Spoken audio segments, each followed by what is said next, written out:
Assalamualaikum warahmatullahi wabarakatuh. Kabajamtoota fi hordoftoota Oromoo System App hundi keessanuu jirra jirtu isiniin jedhan jira. An nagaan qaba, nageenyi koo kan jaalalaa fi kan kabajaa bakka jirtan hundatti isin akka qabu jecha ara barumsa haaraa takka isinii qabadhee dhufeetiin jira.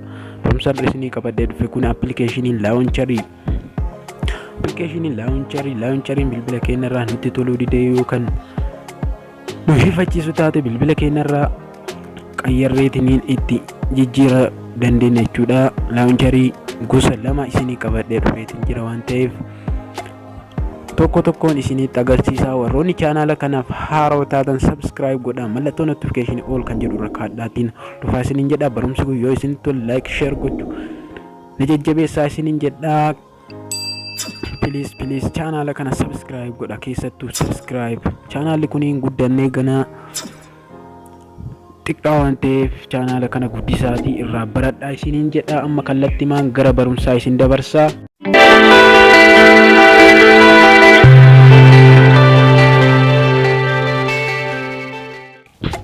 Appilikeeshinii pilaastorii keessa seentanii buufattu anamma gadi buufadhe waan jedhuuf isinitti agarsiisaa. Barreeffame yookaan isinitti mul'anne taate iskiriinii gubbaa isinii kaayetiin jira, fudhadhaatii itti fayyadama.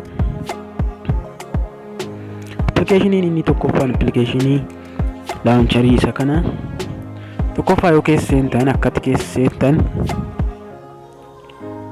akkatti isiniif fidaa jechuudha. Jala kana isinitti mul'atan jedhee yaada. Akkatti liisti gootan jettu ni jirti. Sanaan booda akkatti isiniif fidaa, welcome jedhee isiniif fidaa. Next jettuuni jechuudha. Sanaan booda keessaa filattu jechuudha.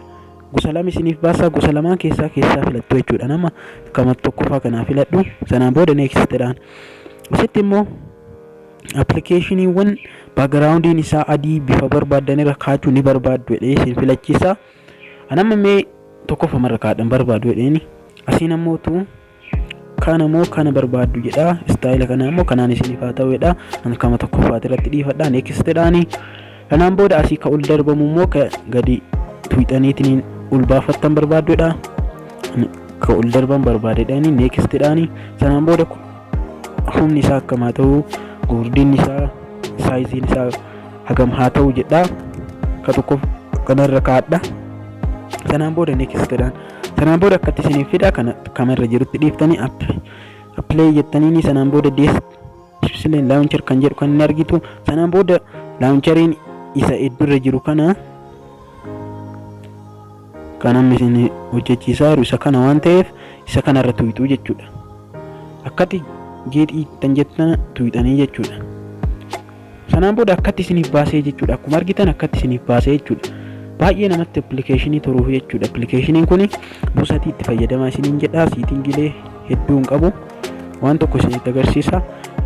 Kan gara cinaa fi gamaa gamana oofan kana yoo hin hajamne taate mallattoo tuqaa sadii tana tuuxanii kan sarara lammaffaarra jiru kana ni tuuxanii. Sanaan booda dhuma kan jiru kanarra kaattu jechuudha. Sanaan booda akkatti isiniif baasaa jechuudha. Kanarraleen kaachuu dandeessu jechuudha. Siitingii baay'een qabu waan ta'eef, siitingii namatti ulfaatu, siitingii hedduu hin qabu waan ta'eef akkuma argitan asiin ammootu gamanuu dabarsitan kaameeraan ni jira. Margitan kaameeraan ni jira, baatiriin ni jira, kaameeraan ni jira, kaalkuleetarri ni jira, alaarmiin ni jira.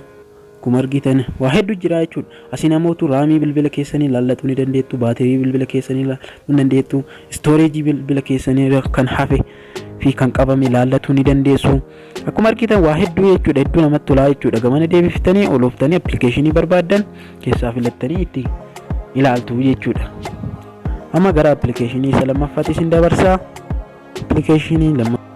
Egaa appilikeeshiniin inni lammaffaan kanallee pilaastorii keessan keessa seentanii launcher lite jettanii search yoo gootan barreeffama jalaan isiniif kaayetiin jira. Barreeffama sanarraa fudhadhaatii seenatii buufadhaa isiniin jedha. Yoo buufattan akkaataa itti fayyadamtan isinitti agarsiisu. Duraan dursitanii keessanii seentuu akkatti. Kuni hedduu isin hin tursiisu jechuudha. Kallatti maanichi isin fida. Akkuma argitan hedduu tanarra start kan jettu ni jirti. Start kan jettu tuuxuu jechuudha. Akka irra isiniif galeera jechuudha. akkuma argitan clean maali bakka waan hedduu jechuudha. Appilikeeshiniin kun appilikeeshinii hedduu namatti tolu buusatii itti fayyadamaa isiniin jedha. Kanammoo asootuu hiixan akkatti isiniif baasa. Kanallee akka kareefu akkuma kan dura isinitti agarsiise as gubbaatu hiixanii akkasii ol deemu godhachuu ni dandeessu jechuudha. Appilikeeshinii kun siitingii hedduu qabu. Siitingiin isaa akkuma argitan siitingii lamaan wayii jala ni jirti. Siitingii faayidaa qabdu waan hin taaneef akka toluuftanii akkuma argitan wifi jala kanaan bana hayyama ni kennituu fi wifi jala kanaan banuu ni dandeettanii, daataa banuu ni dandeettanii. Wifi baatirii ibsachuu ni dandeessu, sagalee isaa isin dhaamsuu ni dandeessu, iskiriinii zoorsisuu ni dandeessu, waa hedduu jechuudha. Akkuma argitan laayitii isaa isinitti dabaluu ni dandeessu, laayitii bilbilatti isin dabaluu ni dandeessu. Jala kana ammoo launcher setting kan jedhu ni jira, system setting kan jedhu ni jira. Keessa seentanii gara setting isin fudhata waan ta'eef isin launcher setting kana keessa seentanii setting ni fayyadamtan keessaa sirreessuu dandeessu jechuudha. Asitti ammoo akkuma argitan update kan jedhu ni jira. Gara Play Store isin fudhata waan ta'eef seentanii update godhuu ni dandeessu jechuudha. Waan adda addaa waan itti dabalamuuf gisee yeroo yeroon. Kanaafuu buusatii itti fayyadamaa isiniin jedha. Amma barumsa keenya xumurreetiin jirra. Barumsi kun akka isinitti tolu abdii guddaan qaba waan ta'eef like share gochuu hin dagatinaa isiniin jedha. Like godhaatiin jajjabeessaa isiniin jedha. Hanga barumsi itti aanu walitti deebinutti turtii gaarii isiniin jedha. Nagaan naa tura.